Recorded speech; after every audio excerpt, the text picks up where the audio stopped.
19 വർഷങ്ങൾക്ക് ശേഷം മമ്മൂട്ടിയും മോഹൻലാലും ഒന്നിക്കുന്ന ചിത്രമാണ് മഹേഷ് നാരായണൻ ഒരുക്കുന്ന പേട്രിയറ്റ്. ഏപ്രിൽ 23-ന് തിയേറ്ററുകളിൽ എത്തുന്ന ചിത്രത്തിന് വേണ്ടി പ്രതീക്ഷയോടെയാണ് പ്രേക്ഷകർ കാത്തിരിക്കുന്നത്. ഫഹദ് ഫാസിൽ, കുഞ്ചാക്കോ ബോബൻ, നയൻതാര, രേവതി തുടങ്ങി വമ്പൻ താരനിര അണിനിരക്കുന്ന ചിത്രത്തിന്റെ ടീസർ നേരത്തെ പുറത്തുവന്നിരുന്നു.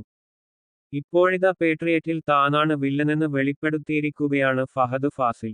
അതുപോലെ ജിത്തു മാധവൻ ചിത്രം ആവേശം 2 ഒരുങ്ങുന്നുണ്ടെന്നും ഫഹദ് പറയുന്നു. ആവേശം രണ്ടാം ഭാഗം അടുത്ത വർഷമോ 2028-ലോ വരുമെന്നാണ് ഫഹദ് പറഞ്ഞിരിക്കുന്നത്. കഴിഞ്ഞ ദിവസം നടന്ന ഒരു ചടങ്ങിനിടെ അവതാരകന്റെ ചോദ്യത്തിന് മറുപടി പറയുകയായിരുന്നു ഫഹദ്. വമ്പൻ അപ്ഡേറ്റ് പുറത്തുവിട്ടതോടെ ആരാധകർ ഒന്നടങ്കം ആവേശത്തിലാണ്.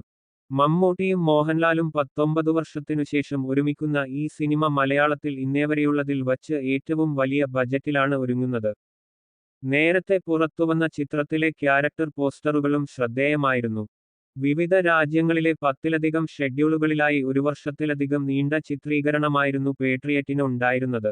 ടേക്ക് ഓഫ്, മാലിക് എന്നീ സിനിമകൾക്ക് ശേഷം മഹേഷ് നാരായണൻ സംവിധാനം ചെയ്യുന്ന പേട്രിയറ്റിന്റെ ഏറ്റവും വലിയ പ്രത്യേകത അതിന്റെ താരനിരയാണ്. 2020-ക്ക് ശേഷം മലയാളത്തിലെ പ്രമുഖതാരങ്ങളെല്ലാം ഇതിൽ ഒന്നിക്കുന്നു. മമ്മൂട്ടിക്കും മോഹൻലാലിനും പുറമെ ഫഹദ് ഫാസിൽ, കുഞ്ചാക്കോ ബോബൻ, നയൻതാര, രേവതി തുടങ്ങിയവരാണ് പ്രധാന വേഷങ്ങളിൽ.